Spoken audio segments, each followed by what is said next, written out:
Hello and thank you for being with us today. I'm Farah Jadrin. Residents on the Key Peninsula will gather this afternoon for a community vigil meant to bring people together after a series of violent and traumatic events in the area over the past several months. Organizers say the event is meant to honor multiple victims and offer a space for healing. The vigil follows several recent incidents that have shaken residents across the Key Peninsula and its nearby communities. Last week, 4 women were stabbed to death on the Key Peninsula.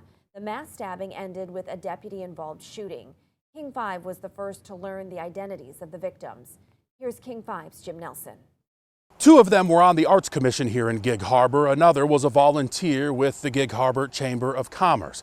Giving back to their community was seemingly who they were, and now those who served with them are trying to cope with the fact that their lives ended in such a horrific way. 4 victims from different walks of life, now connected through tragedy. It's just so awesome to live in this, enriched and community environment. A genuine, yet now almost eerie statement from Joanne Brandani at a past Gig Harbor Arts Commission meeting. The 59-year-old was just identified by the Pierce County Medical Examiner's Office as one of the 4 victims killed in Tuesday's mass stabbing. Another served alongside her. Stephanie Killalay, Arts Commissioner. Stephanie Killalay was 67. Late Friday, the vice chair of the commission, Carolyn Vranges, told King 5, incredibly stunned and saddened. Both were wonderful assets to our commission and cared deeply about making Gig Harbor a more beautiful place for all. They will be incredibly missed. Another victim, identified as 81-year-old Louise Talley, a volunteer with the Gig Harbor Chamber of Commerce. And of course, Zoya Shablikina, the 52-year-old mother of the suspect, Alexander Shablikin, who was shot by a deputy when they arrived at the grisly scene, first reported as a violation of a protection order which hadn't been served yet. Days later, neighbors are still struggling to comprehend. You just wish they were there faster. Oh my God, yes. I don't think anybody had to die, not even Alex. The Arts Commission falls under the city government here in Gig Harbor. I did reach out to the mayor, but have not yet heard back. In Gig Harbor, Jim Nelson, King 5 News. A mom, her son, and a dog were found dead inside a home in Pierce County in January. This happened in Vaughn, out on the Key Peninsula. Investigators say the father found them. Pierce County Bureau Chief Connor Borg reports. I'm going to warn you, this is a pretty tragic incident. A usually quiet street in Vaughn, now filled with investigators, sadness, and shock. We had a caller call 911 at 1:27 p.m.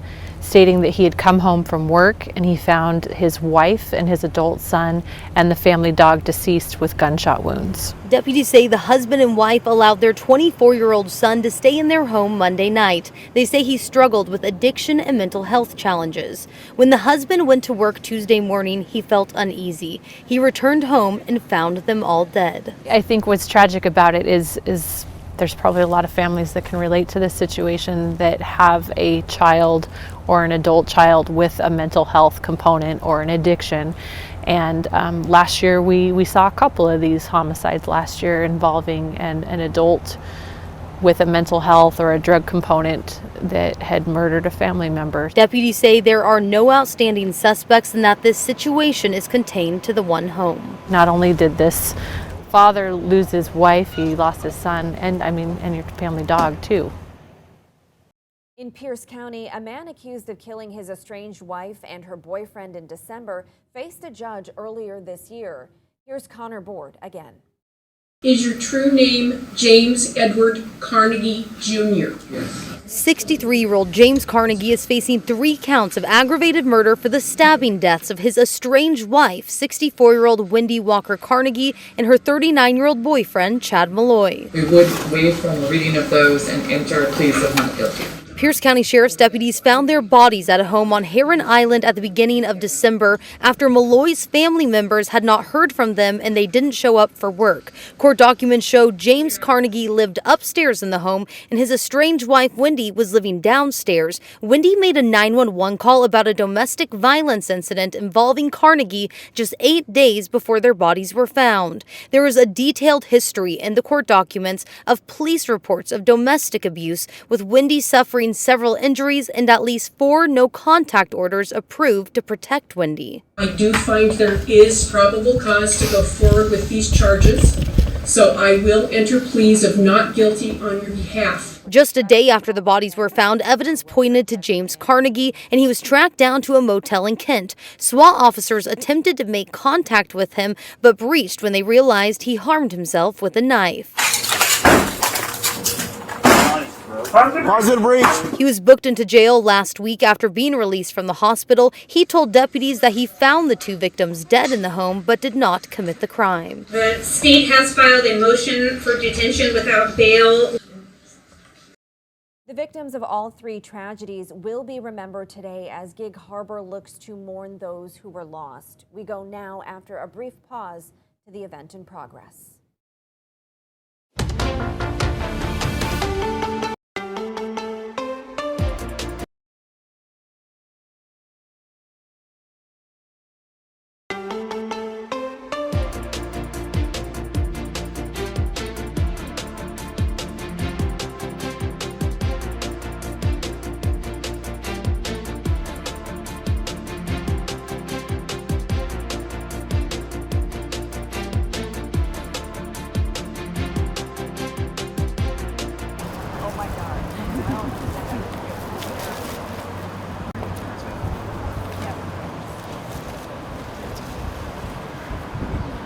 We did our best to ask all the traffic to stop, but WSDOT would not comply.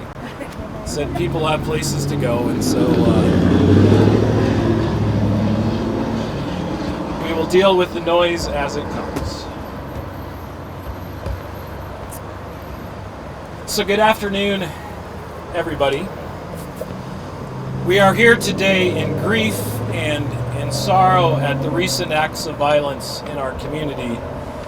We are here today to grieve the loss of friends and neighbors, to name the reality of violence that has impacted us, and to commit to building a safer and healthier community for all who call this place home.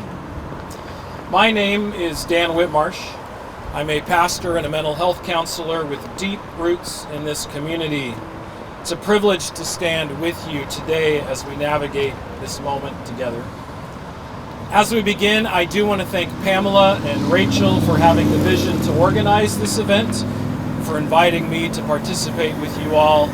We do want to thank Local Boys for offering up the space and the support for this gathering. And I want to thank all of you for coming out today. We are one community, one family, and we need each other. So thank you for coming. We are hurting, and many are frightened because of these acts of violence. We acknowledge that the families of those who have lost loved ones are grieving in ways that we can only imagine. In recent months, 7 lives have been taken from us. 7 friends, mothers, sisters, community activists, artists, educators, and neighbors. Before we are finished today, we will name them. We will hold a moment of silence for them. We will join in solidarity with their loved ones, but we will also sit with our own grief, our own sense of violation. We must also name the ambiguous grief of these families because, as we know, the perpetrators of violence were not random strangers, but in 2 cases, family members lost to mental illness and addiction, which only adds to the grief and the confusion in the morning. The scriptures speak of groans too deep for words. This seems like one of those times. No words can express the pain and the sorrow here, and yet we will try. Friends, there is pain here. There's a deep sorrow that we share together. We have a few members of the community who will be sharing with us today, and I would like to invite Rachel to come up and say a few words.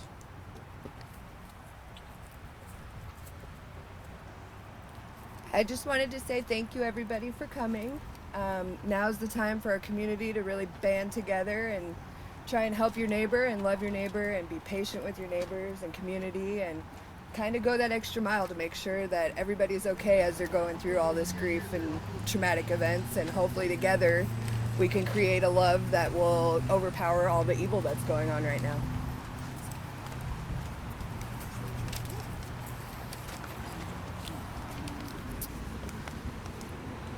We are going to hold a candle lighting ceremony, lighting a candle in honor of those we've lost. I recognize it's quite windy, which might make this a little difficult, but we will do our best in our thrifty KP way, will we not? So do you guys want to hand the candles out? Sure.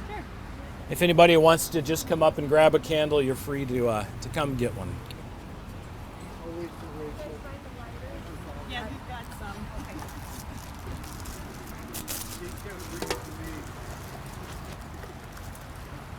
Let's see if they're still light. We'll see what they do.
We prayed and hoped it wouldn't rain today. We forgot to ask that it wouldn't be windy.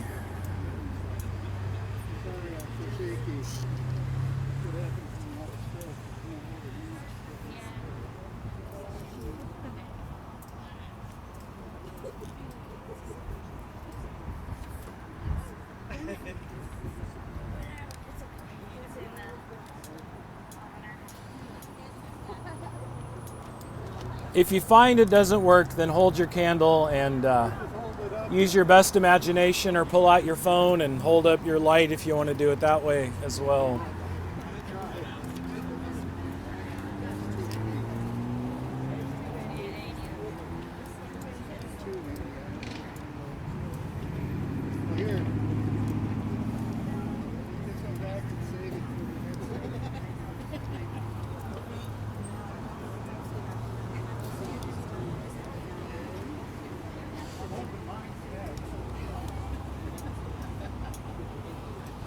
Well, friends, if I could,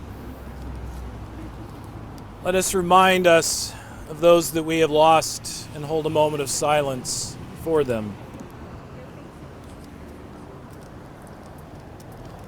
In December, on Heron Island, we lost Wendy Carnegie and Chad Malloy. In January, in Vaughn, we lost Jennifer Lance. And just last week, here in Wana, we lost Zoya Shablekin, Joanne Brandini, Stephanie Kilalea, and Louise Talley. Let us hold a moment of silence in their memory.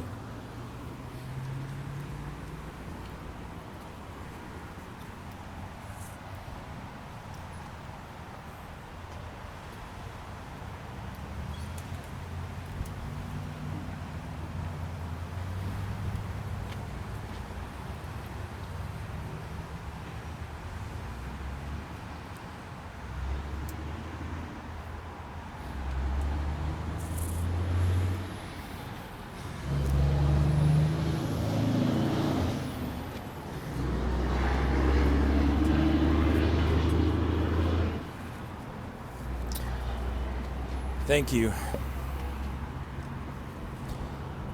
I drove by the scene of this most recent act of violence less than an hour after it unfolded. As I passed by, I saw my friend Ann walking into the chaos. I was reminded at that moment of those famous words by Fred Rogers, who said that when we experience fear, we should look for the helpers. We should look for those who show up into the chaos to help, to bring calm, to bring safety, recognizing the impact this has had on those who show up in these moments and have to witness the pain and the sorrow. I'd like to invite Ann Nesbitt, Community Resource Officer with the Key Peninsula Fire Department, to say a few words.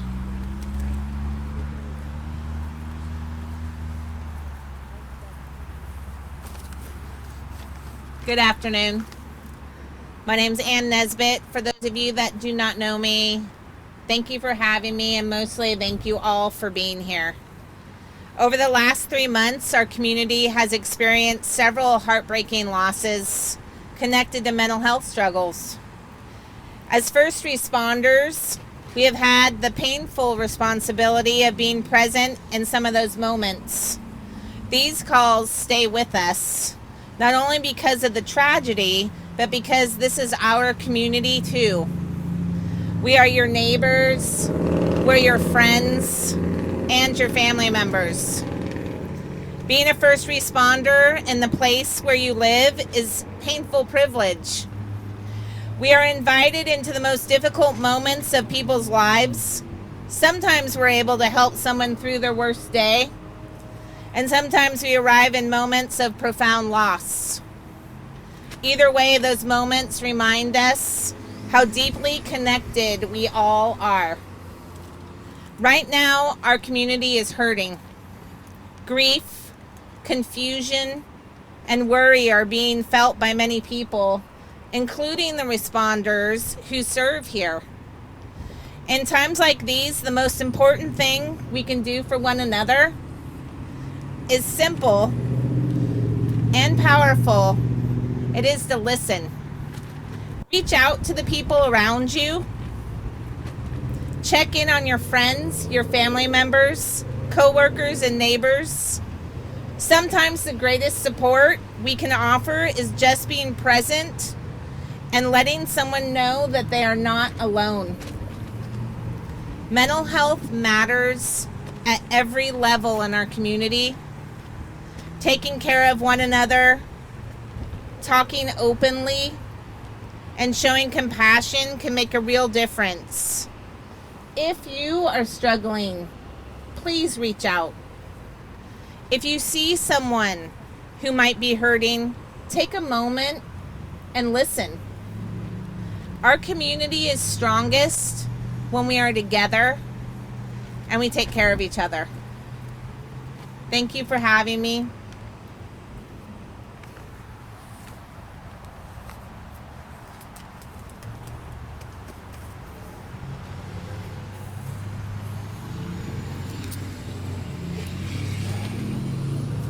Anne probably would not want me to tell you this. When I reached out and invited her to speak, she said, I want the focus to be on the families of the victims and those who have lost, and not to be on the first responders. But Anne, thank you for the spirit of those who show up and who work so hard to serve us in these moments. And if you would pass back to them our appreciation for those who do show up on some of our worst days and bring the love and compassion and professionalism there. We are grateful. So what do we do now? Anne has already spoken to some of this, but in our pain and in our sorrow, it is easy to give in to fear, to anger. It is natural to want to build thicker walls to keep ourselves safe. It is normal to try to find somebody to blame. But fear too often leads to isolation. Anger and blame only feed more corrosion in our communities. In moments like these, it is important to remember that we are all neighbors, that we are all humans trying our best to make a good life for ourselves and for those that we love. There is nobody else here to solve these issues of violence and grief There is only us, and it is our work to do. The candles that we just attempted to light, they are our metaphor that we each have a part to play in shining the light and spreading the love, compassion, and kindness towards those around us.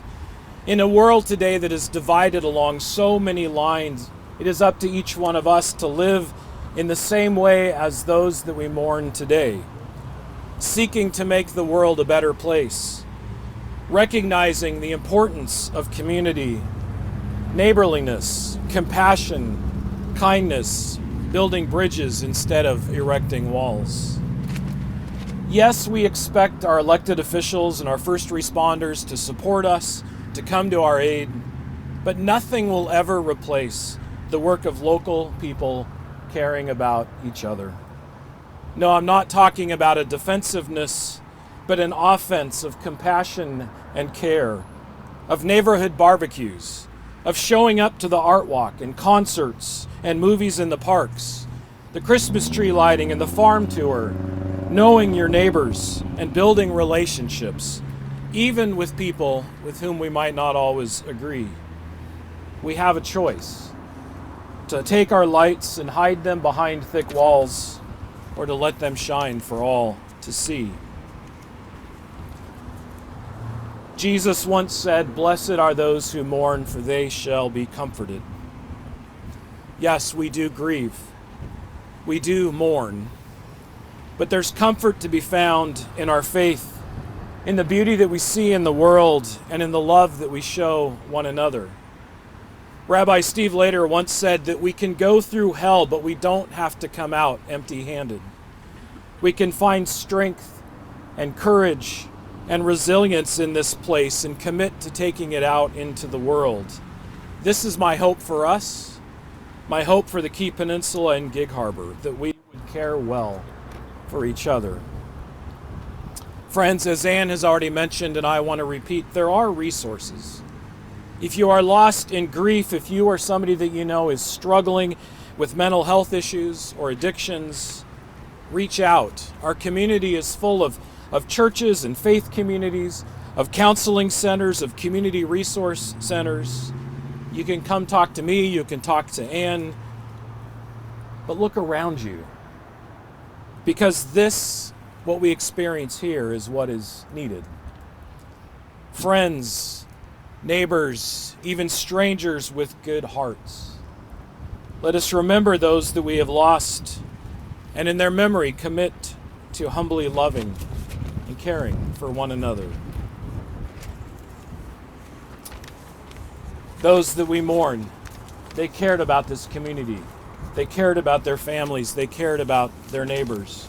May we live that legacy as we leave this place and head back out into our community. We pray that their loved ones would find peace in their grief. We pray that their memory would be an inspiration to all of us. If you could imagine that your candles are lit right now, we're going to take them back out into the world and let this light shine, and sing with me. This little light of mine, I'm gonna let it shine. This little light of mine, I'm gonna let it shine. This little light of mine, I'm gonna let it shine. Let it shine, let it shine, let it shine. All around our neighborhood, all around our neighborhood, I'm gonna let it shine. All around our neighborhood, I'm gonna let it shine. All around our neighborhood, I'm gonna let it shine.